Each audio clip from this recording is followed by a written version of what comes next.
सर्व काही सांगेल पण तत्पूर्वी तुम्हाला कोणाची भेट घालून देते. हे पहा. अगं पण कोण आहे हा छोटासा बालक? अहो याची मूर्ती लहान पण कीर्तिमान आहे. म्हणजे पराक्रमी आहे, कीर्तिमान आहे. कोण आहे? आजोबा प्रथम ओळख करून देते. हा, ओळख करून देऊचा काम पहिला. अगं कोण आहे? हे आमचे सौभाग्य. म्हणजे तुमचे सौभाग्य म्हणजे काय काम? पती परमेश्वर. पती परमेश्वर वाजरावानी पाया पडते बाबा. परमेश्वर सदैव पाया पडलं तो आहे आशीर्वाद. आता काय काम? पण तरी काही हिची ओळख माझ्या लक्षात आलं नाही. ही माझी 7वी पत्नी आणि ही 8वी.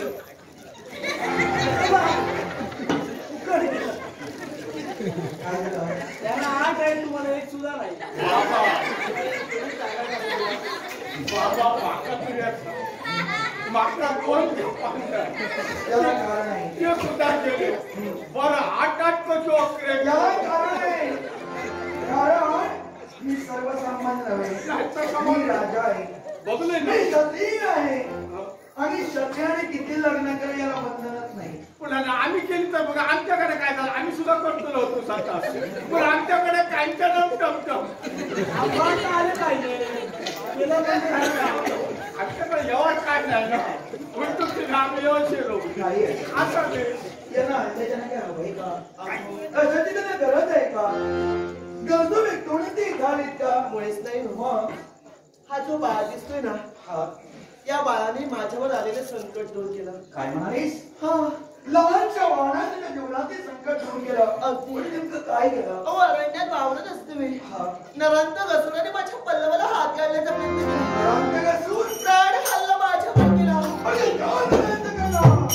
माझ्या प्राणातील हाकार माजलेला याच्याशी संघर्ष करून आणि या प्राण हल्ल्यातून त्या बाळाने माझी सुटका केली. बाळाचं रक्षण केलं. स्वतःच्या जीवाची पर्वा सुद्धा नाही केली. खऱ्या अर्थाने मी तुला धन्यवाद देत नाही. कारण एक राजकारणाच्या पत्नीचं रक्षण तू केलेस आणि म्हणून मी सांगण्यासाठी चांगला ना, या उपकारातून उतराई होण्यासाठी यांना इथपर्यंत घेऊन आले. माझी इच्छा आहे यांना काहीतरी द्यावं, त्यांना जे काही हवं असेल सहकुशीने मिळावं ही माझी इच्छा आहे तुमच्याजवळ. अरे काहीतरी देण्याच्या उदास आहे तुला. या बाळाला तू इथे आणलंय. तुझी इच्छा तुझ्या शब्दाने कधीही असतात ते करू देणार नाही. अर्थात जे त्यांना हवं असेल हिरे मोती माणिक एवढीच कशाला, त्यांच्या इच्छेने त्यांना जे हवं असेल ते त्यांनी मागून घ्यावं. पण हे पारितोषिक देण्याचा मान या माझ्या पत्नीला मी देतोय. अर्थात ही माझी पट्टर आणि चंपावती. हे चंपावती या बाळाला ते काय हवंय ना, त्याच्या पराक्रमाला साजेल सपाट चल लवकर. तुम्ही देणार? हा, मागं घे. ये ह्या करतोय. हे तुम्ही घेता. ऐका. पट्टर आणि अधिकारानं तुझोबा जे मागशील ते मिळणार. माग दिनार वाजा ना. कलिंग मागू नको नको काय फार आवड. नको, तसला उपयोग नाही. नको, खाऊन संपून जाईल. नको. असं काहीतरी मागितलं पाहिजे. काय नाव आहे? हे कायम राहिलं पाहिजे. जर का द्यायचं असेल आता बघा, होय माझं डोकं बघ. मागा समज आपली 100-200 वाईट गुरं आहे. तुम्ही म्हणता मला ती राखायला जमत नाही. काय गदर. आता मी युक्ती लढवतो पहा. हा धरार जाऊ. मला जर का द्यायचं असेल तर एक पांढरा शुभ्र रंगाचा एक घोडा द्या, म्हणजे त्याच्यावर मी बसेल आणि गुरं का असा गेला पांढरा शुभ्र घोडा. तर आमची गुरं फार दूरवर जातात. बरोबर त्याला उंची हवी. उंचीचे काय घेऊन बसले? घोड्याची उंची मला माहित आहे. घोडे स्वार कसं सवय आजोबांच्या पाठी माझ्या वरतून चढायचं. घोडे स्वार कसं व्हायचं हे माहितीये. का आम्ही शिका तो घोड्यावर होईल. ओढून कुठे नेईल हे काही सांगता येणार नाही. घोडा उंच असतो. एवढा मोठा घोडा उंच असतो. कधी इच्छा प्रदर्शित तुम्हाला सुद्धा माहित नाही. माहिती ना ह्यांचं मनाचं तुमका जेवचा असला तर होय उरण सांगा नाहीतर डाळ भात लोणच्याने कोण नाही कोणती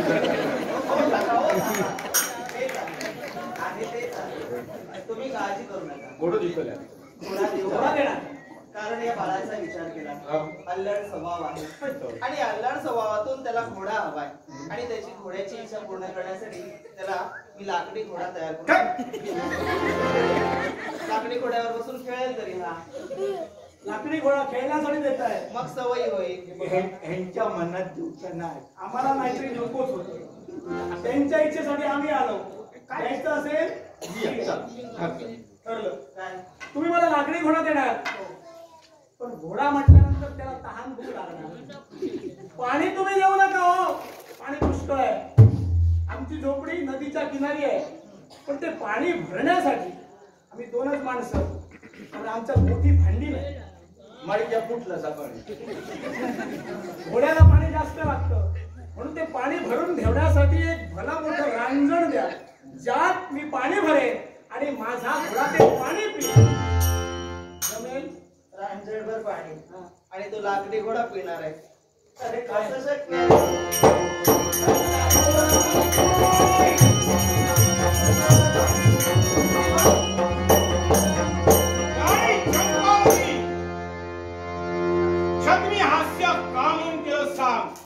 लाकडी घोडा पाणी कसं पिणार? काय शक्य आहे मी विचारतो आहे काय अशक्य आहे? अशक्यच आहे ते. अशक्य आहे ते शक्य कसं होणार? शक्य होणार जर एखादी सजीव स्त्री निर्जीव दगड प्रसवू शकते म्हणजे निर्जीव दगड जन्माला घालू शकते मग लाकडी घोडा पाणी का म्हणून पिणार नाही? देवाने तू बोलायचे का? तुझ्या बोलण्याचा अर्थ मी नाही समजू शकलो. अभय आहे देवा खंडेला प्रकार तुझ्या मुखामध्ये ऐकाय काय अभय दिलंय? ताई काय हे? याला कारण मीच ठरले. कोण अशी माझ्या मनस्थिती माझी बदलली कोण जाणे आणि अचानक माझ्या मनात एक सवती मत्सर निर्माण झाला आणि त्या सवती मत्सरातून तुला जेव्हा प्रसूतीच्या आनंद यात्रा होत होत्या तू जन्माला घातलेल्या बाळास मी बाहेर नदीत जाऊन फेकून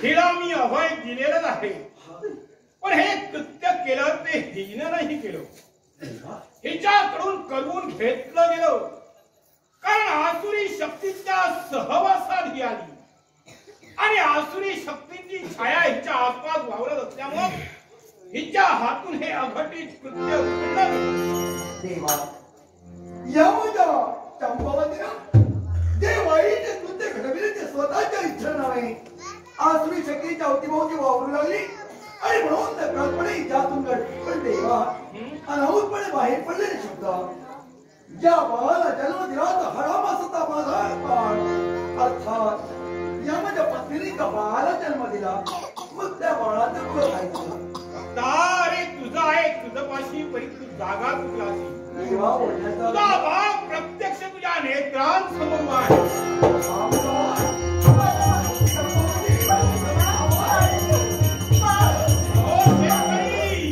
सत्य ऐकायचं आहे. तुका ही सांगलं माझी आई. अरे खरं का तुका काय सांगला बिया खंयच्या गोष्टी काळ आणि वेळ होय जेव्हा त्या सांगतात ती गल्ला तरी तो झोपो तुमचे उपकार मी कधी विसरू शकतो? आणि हे माझे बाबा आज तुमची माझी भेट झाली. प्रेरणा दिला अनेक शेतकऱ्यामध्ये बळाचा संगोपन केला शेतकरी अनंत जन्माचा मेहनती आपला पण देवा माझा बाळ मला पुन्हा मिळालाय सवय कथेचं रक्षण केलं म्हणून देवा तू पाठीशी तू आलेलास पण देवा माझ्या बाळाचा जन्म झाला माझा बाळ की माझ्यापासून दुराभास झाला माझ्या बाळाचं नामांकन करण्याचं भाग्य माझ्या नशिबी नाही, पण आज तो भाग्याचा दिवस उजाडला म्हणून देवा माझ्या बाळाचं नामकरण आपण करावं. फक्त तुझी इच्छा पूर्ण करण्यासाठी अरे हा कोणी सामान्य नव्हे. तुझ्या पूर्वराणी केलेली या काळ वैराची भक्ती ती वाया जाईल असं वाटलं की काय तुला? अरे हा आहे प्रत्यक्ष दैवी अंश आहे. या उत्तराखंडाला उत्तराधिकारी हवा होता म्हणून हे नवनाट्य तुझ्या जीवनात साकारावं लागलं. अरे हा दैवी अंश आहे म्हणून याचं नाव कल्पांत भैरव, कल्पांत भैरव, कल्पांत भैरव असं म्हणलं. आणि याचं इतकं कार्य संपुष्टात आलं की हवा हा देवलोकामध्ये गणला जाईल आणि तिथं आमच्या समवेत राहील. देवा परमेश्वरा, हे तुझं पवित्र मूर्ती पाहून माझी मला जाणीव झाली. तेव्हा माझं कार्य तुझं स्थान आहे ते इथंच आहे. जाणी आणि ते स्थान इथं नव्हे, इथं आहे पण पण ते आगळ्या वेगळ्या रूपानं आहे. देवा नाही अरे समजत. तुझ्या जीवनात ही पत्नी म्हणून आली, पण ही कुणी सामान्य नव्हे. ही स्वर्गलोकीची गंगा देवा जलदेवी म्हणून या तुझ्या उत्तराखंडात तुझ्यासाठी अवतरली. देवा निपुत्रीपणाचा कलंक दूर होण्यासाठी स्वर्गात नमस्कार करण्याचा ती गंगा माझ्या संसारात रोमांच झाली. देव मला पुतनीचे वंदनीय आहेत. एक देवताचे घटा काही क्षण माझ्या संसारात रोमांच झाला. मग देवा एक देवता असताना यापुढे माझ्या संसारात ही रममाण होणार ती कशी? होईल, पण ती या स्वरूपात नव्हे. याच्या पुढे ही सरिता म्हणजे नदी होईल आणि हा आपला उत्तराखंडाचा संपूर्ण प्रदेश सुजलाम सुफलाम करेल. देवा तुझ्या मुखात ते शब्द ऐकले शनिवार देवा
दशमी एकमुक्त एकादशी उपवासी आणि आणि द्वादशीला त्याचा पारणं अशा तऱ्हेचा हरिदिन व्रत आचरण आणलं.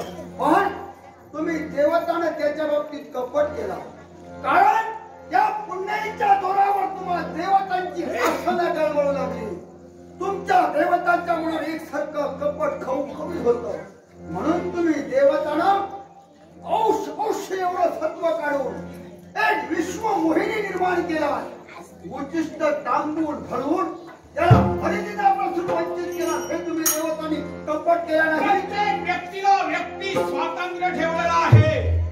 राजा असला म्हणून प्रजेवर सक्तीचं जोखड ठेवण्यात अधिकार राजाला नाही. याला राजाला लोकाभिमुख कार्य करायला हवं नाही असं नाही. आणि असं जर कपट जर तुम्हाला म्हणायचं असेल तर कपट तुम्ही स्वतः शुक्राचार्यांनी केलेला आहात. काय म्हणून? कारण तुम्ही दानव निर्माण केले पण त्याला स्वसामर्थ्यशाली नाही बनविले. आणि स्वसामर्थ्यशाली बनण्यासाठी प्रत्येक शिक्षानं केली ती देवतांची भक्ती केली. देवतांपासून अजिंक्य पदाचं वरदान प्राप्त करून घेतलं. पण अमरत्व प्राप्त होत नाही. त्यावेळी तुमच्या दानवानी काय केलं? आग्रह आणि वेग मृत्यांग प्रत्येकानं मागून घेतलं.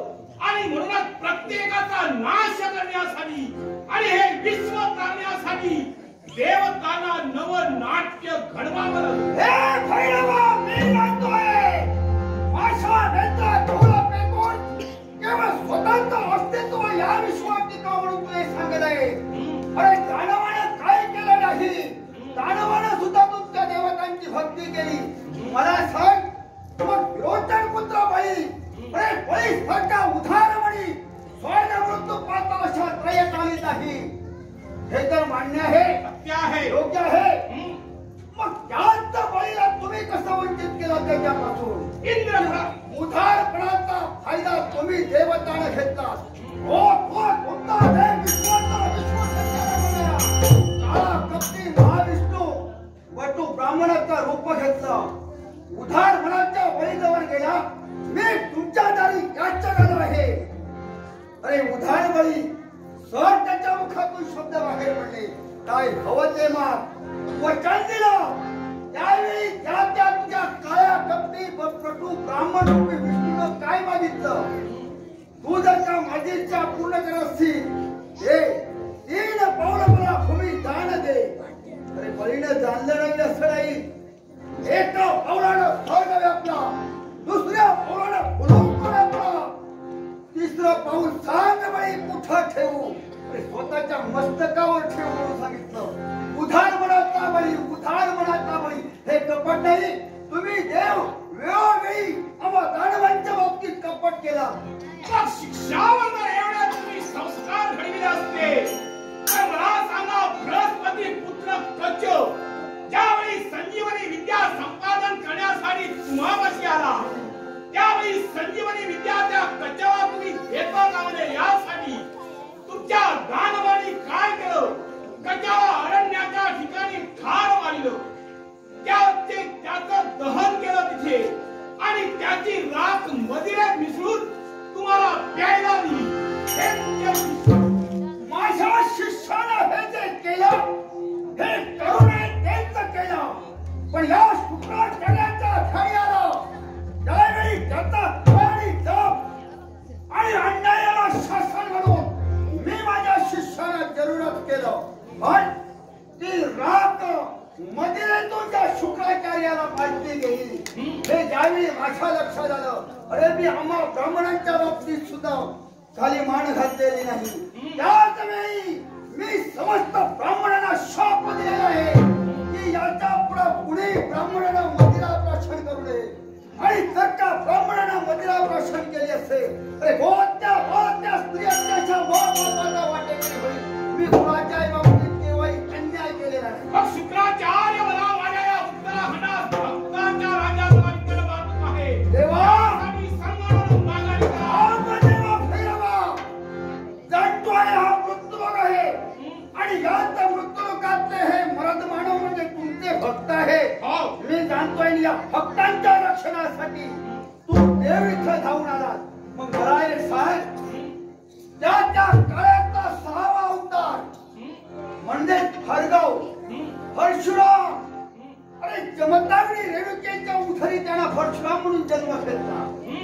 तर सत्य आहे. क्या है? सत्य आहे.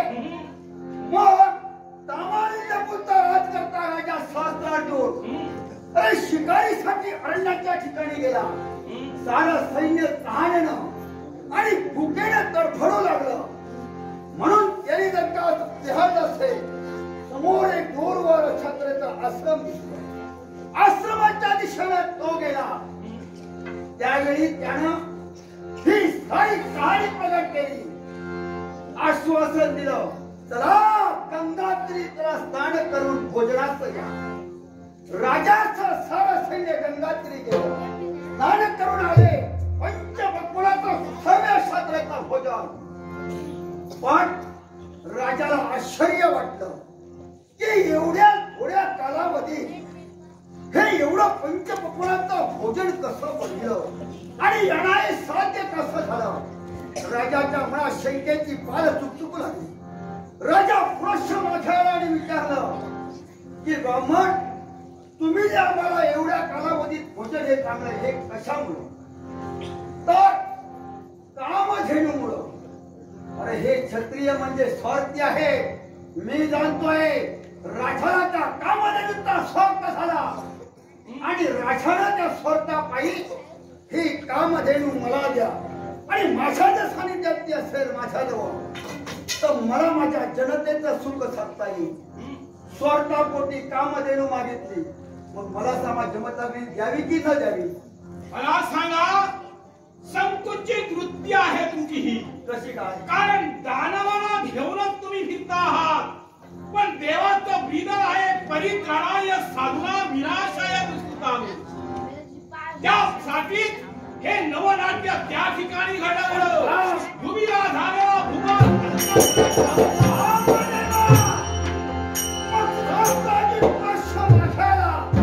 त्यांचा प्रसंग युद्धाचा निर्माण झाला आणि वस्त्राच्या हातून माता रेणुकेवर वार झाले. याचा डाग धुवून काढण्यासाठी परशुरामानं 1-2 वेळा नव्हे 21 वेळा ही पृथ्वी निक्षत्रिय झाली. मग मला सांग या भूतलावर सारे क्षत्रिय अपराधी होते की एकटा सहस्त्रार्जुन अपराधी होता. भूभार हलका करण्यासाठी देवाचं अवतार कार्य होतं. त्याप्रमाणे देवाने आपलं अवतार कार्य परिपूर्ण केलेलं आहे. देवा माझ्या नेता इकडचा तिकडचा सांगून धूळ फेकण्याचा प्रयत्न करू नको. अशा वेळी त्यांना होण्याचा कार्य करत असेल तर अशा या प्रेमताला तुला शुक्राचार्य शुक्राचार्य तुम्ही किती निर्माण करा. भक्ती भक्ती मार्ग सत्य ठेवायचा आहे आणि भक्ती काय आहे विश्वाला पटवून द्यायचा आहे. नाट्याला शिकव आहे या ठिकाणी. मग देवा आज शुक्राचार्य इच्छा आहे.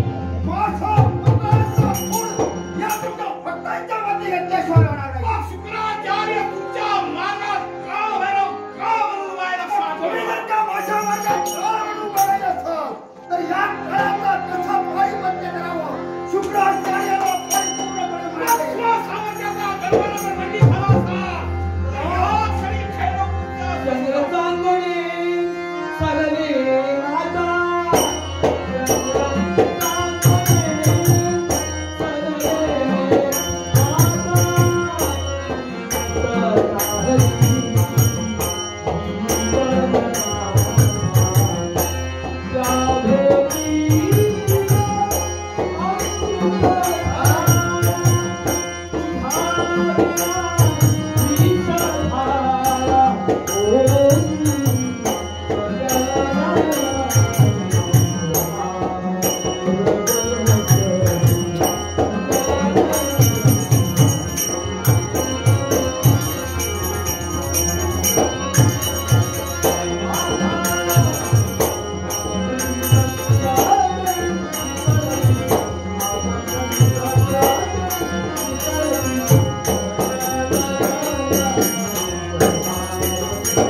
माझ्या मनात निघाली आणि देवा आमच्यावरील सारी संकट दूर करण्यासाठी देवा आमच्यासाठी धावा झालाय देवा तुझ्या आशीर्वाद निघत मला आहेच पण माझ्या लाख बांधव नाही या माझ्या देवा तुला संधी